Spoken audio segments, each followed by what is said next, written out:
نحمدہ ونصلی ونسلم علی رسولہ الکریم، اما بعد۔ معزز حاضرین و سامعین، امید کرتا ہوں کہ تمام احباب ایمان و صحت کی بہت اچھی حالت میں ہوں گے۔ اللہ کریم آپ سب کو اپنی حفظ و امان میں رکھے۔ آج کی اس نشست میں 3 طلاق کے مسئلہ پر گفتگو کریں گے۔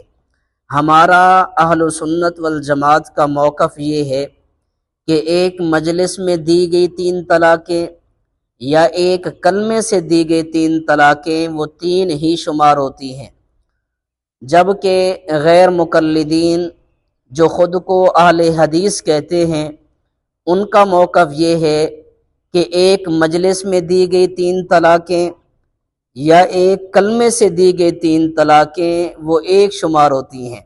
اور یاد رہے کہ رافضیوں اور مرزائیوں کا موقف بھی یہی ہے کہ 3 طلاقیں ایک شمار ہوتی ہیں۔ اب ان حضرات کے پاس کوئی دلائل تو نہیں ہیں، البتہ شبہات ضرور ہیں۔ اب 3 طلاقیں 3 شمار ہوتی ہیں، یہ حضرت عمر رضی اللہ تعالی عنہ کا فیصلہ ہے، اور حضرت عمر کے بارے میں اللہ کے رسول صلی اللہ علیہ وسلم نے فرمایا، ان اللہ جعل الحق علی لسان عمر وقلبہ، کہ عمر سوچتا بھی ٹھیک ہے، عمر بولتا بھی ٹھیک ہے، یعنی عمر کے دل اور زبان پر اللہ نے حق کو جاری کر دیا ہے۔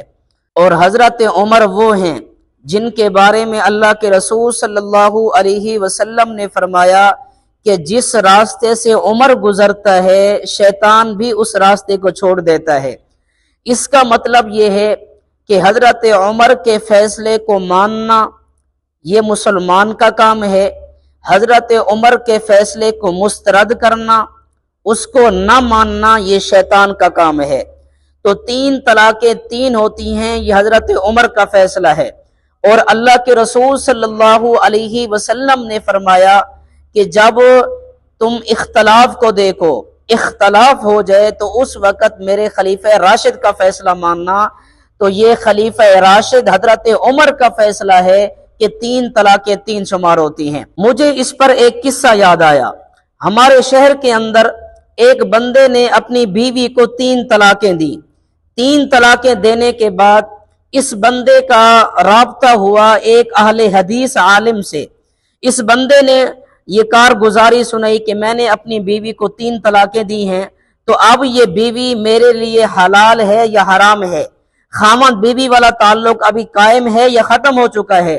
تو اس عالم نے کہا کہ یہ 3 طلاقیں ایک شمار ہوتی ہیں، لہٰذا ابھی آپ کا نکاح نہیں ٹوٹا، آپ کی بیوی آپ کے نکاح سے نہیں نکلی، لہٰذا آپ کے بیوی خامد والے تعلق ابھی بحال ہیں، ابھی ٹھیک ہیں، ابھی آپ کے میاں بیوی والے تعلقات قائم ہیں، یہ ختم نہیں ہوئے۔ پھر اس بندے کی ملاقات استاد محترم حضرت مولانا مفتی غلام اکبر چشتی صاحب دامت برکاتہم العالیہ سے ہوئی۔ تو استاد محترم نے اس سے دلیل پوچھی۔ سب سے پہلی جو دلیل دی، اس نے کہا دیکھیں مولانا، اللہ کے رسول صلی اللہ علیہ وسلم کے زمانے میں 3 طلاقیں ایک شمار ہوتی تھیں، حضرت ابو بکر صدیق رضی اللہ عنہ کے زمانے میں 3 طلاقیں ایک شمار ہوتی تھیں۔ یہ تو حضرت عمر نے فرمایا کہ 3 طلاقیں 3 شمار ہوتی ہیں، یہ حضرت عمر کا فیصلہ ہے، حضرت عمر کے زمانے میں ہوا ہے۔ تو استاد محترم نے فرمایا کہ اس کا مطلب یہ ہے کہ عمر نے دین کو تبدیل کیا ہے، عمر نے دین کو تبدیل کی ہے۔ کہتا ہے نا میرا مطلب یہ نہیں ہے۔ استاد جی نے فرمایا کہ تجھے حیا نہیں آتی، تجھے شرم نہیں آتی، اپنی بیوی کو بچانے کے لیے تو صحابی رسول پہ الزام لگاتا ہے، صحابی رسول پہ الزام لگا رہا ہے کہ انہوں نے دین کو تبدیل کیا ہے۔ اب اللہ کے رسول صلی اللہ علیہ وسلم نے حضرت عمر بن خطاب رضی اللہ عنہ کو دین اسلام کی عزت کے لیے مانگا ہے، اسلام کی عزت کے لیے مانگا ہے، اسلام کی سر بلندی کے لیے مانگا ہے، دین کے کباڑے کرنے کے لیے نہیں مانگا، نعوذ باللہ، دین کی عزت کے لیے مانگا ہے۔ اور خدا نے اسی مقصد کے لیے نبی کو عمر دیا ہے۔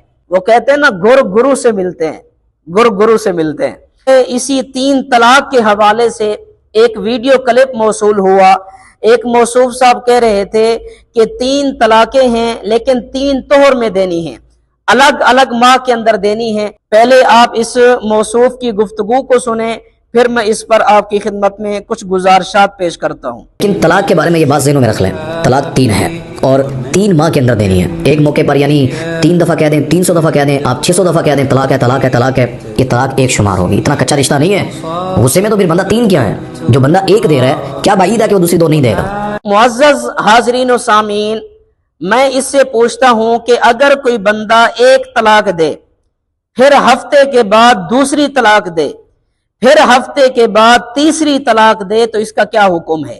1 واقع ہوگی، 2 واقع ہوں گی یا 3 واقع ہوں گی؟ اس کا حکم قرآن و حدیث میں دکھا دیں۔ اور ایک شبہ اس پر یہ بھی پیش کیا جاتا ہے کہ جب بندہ طلاق دیتا ہے تو غصے میں دیتا ہے، اس وجہ سے اس کی بات کا اعتبار نہیں، اس وجہ سے ہم کہتے ہیں کہ 1 نافذ ہوگی۔ پہلی بات تو یہ ہے کہ اگر کوئی بندہ کسی کو گولی مارے اور 3 بندے مر جائیں تو آپ کیا کہیں گے؟ بھی 1 بندہ مرا ہے۔